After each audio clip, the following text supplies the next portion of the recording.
আসসালামু আলাইকুম ও রহমাতুল্লাহ।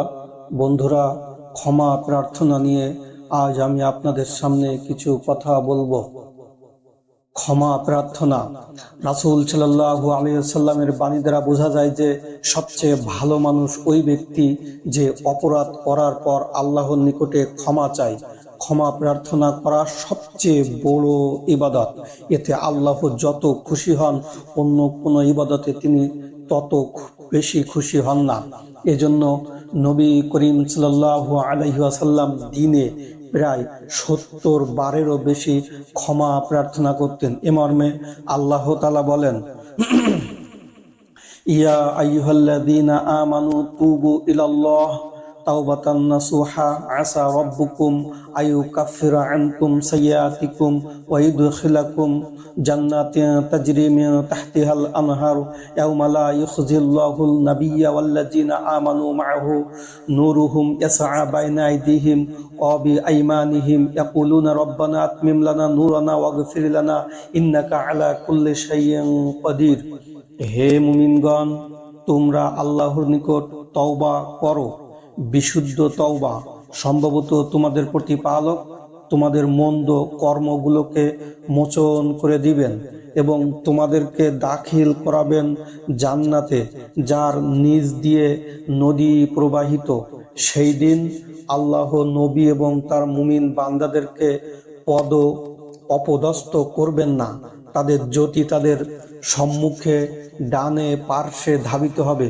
তারা বলবে, হে আমাদের প্রতিপালক, আমাদের জ্যোতিকে পূর্ণতা দান করুন আর আমাদের ক্ষমা করুন, আপনি সর্ববিষয়ে ক্ষমতাবান। সূরা তাহরিমের এটা ৮ নম্বর আয়াত। আল্লাহ তাআলা অন্যত্র বলেন, ফা'লাম আন্নাহু লা ইলাহা ইল্লাল্লাহ ওয়াস্তাগফির লিযামবিক ওয়ালিল মুমিনিনা ওয়াল মুমিনাতি ওয়াল্লাহু ইয়ালামু মুতাকাল্লাবাকুম ওয়া মাসওয়াকুম। সুতরাং তুমি জানো যে আল্লাহ ব্যতীত সত্য কোনো মাবুদ নেই। ক্ষমা প্রার্থনা করো তোমার জন্য এবং মুমিন নর নারীদের পাপের জন্য। আল্লাহ তোমাদের গতিবিধি এবং অবস্থান সম্বন্ধে অবগত আছেন। সূরা মুহাম্মাদের ১৯ নম্বর আয়াত। অন্যত্র আল্লাহ তাআলা বলেন, ওয়ালা আদম আলাইহিস সালাম এবং হাওয়া আলাইহিস সালাম বলেছিলেন, রব্বানা যালামনা আনফুসানা ওয়া ইল্লাম তাগফির লানা ওয়া তারহামনা লানাকুনান্না মিনাল খাসিরিন। তারা বলল, হে আমাদের প্রতিপালক, আমাদের নিজেদের প্রতি অন্যায় করেছি। আপনি যদি আমাদেরকে ক্ষমা না করেন এবং আমাদের দয়া না করেন, তবে অবশ্যই আমরা ক্ষতিগ্রস্তদের অন্তর্ভুক্ত হব। সূরা আরাফের ২৩ নম্বর আয়াত। অন্যত্র আল্লাহ বলেন, ওয়ালা রব্বি ইন্নী যালামতু নাফসি ফাগফিরলি ফাগাফারা লাহু ইন্নাহু হুয়াল গফুরুর রহিম। তিনি বললেন, হে আমার প্রতিপালক, আমি তো আমার নিজের প্রতি জুলুম করেছি, সুতরাং আমাকে ক্ষমা করুন।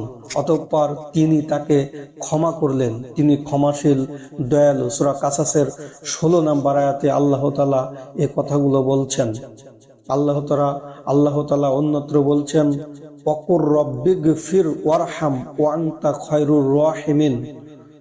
বলো, হে আমার প্রতিপালক, ইরহাম, তুমি রহম করো, ক্ষমা করো, দয়া করো, দয়ালুদের মধ্যে আপনি সবচেয়ে বেশি দয়ালু।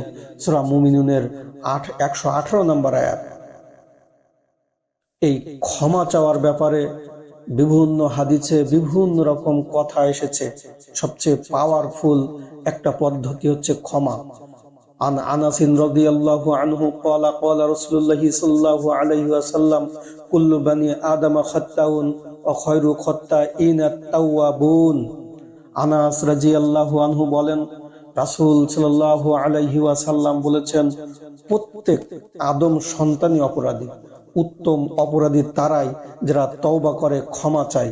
আবু দাউদে হাদিস আছে, হাদিস সহিহ মিশকাতের ২৩৪০ নম্বর হাদিস। এই হাদিস দ্বারা বোঝা গেল যে সবচেয়ে উত্তম ওই ব্যক্তি যে অপরাধ করার পর আল্লাহর নিকটে ক্ষমা চায়, আল্লাহ আমাকে ক্ষমা করে দাও, আমি এই পাপ করে ফেলেছি।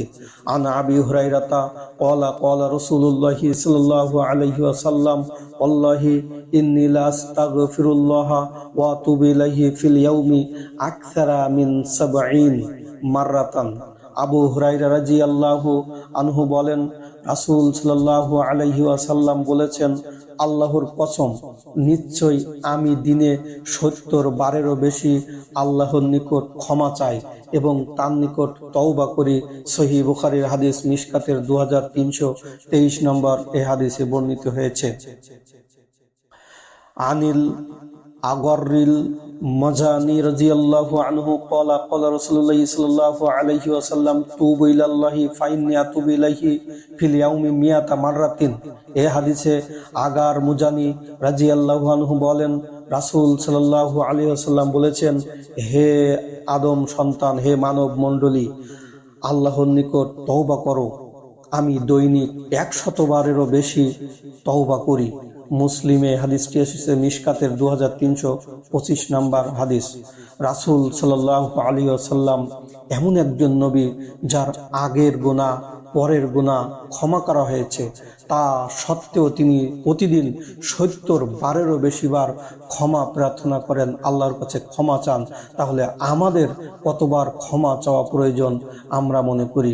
আল্লাহ তাআলা আমাদের ক্ষমা চাওয়ার, বেশি বেশি ক্ষমা চাওয়ার তৌফিক দান করুন। আল্লাহুম্মা আমিন।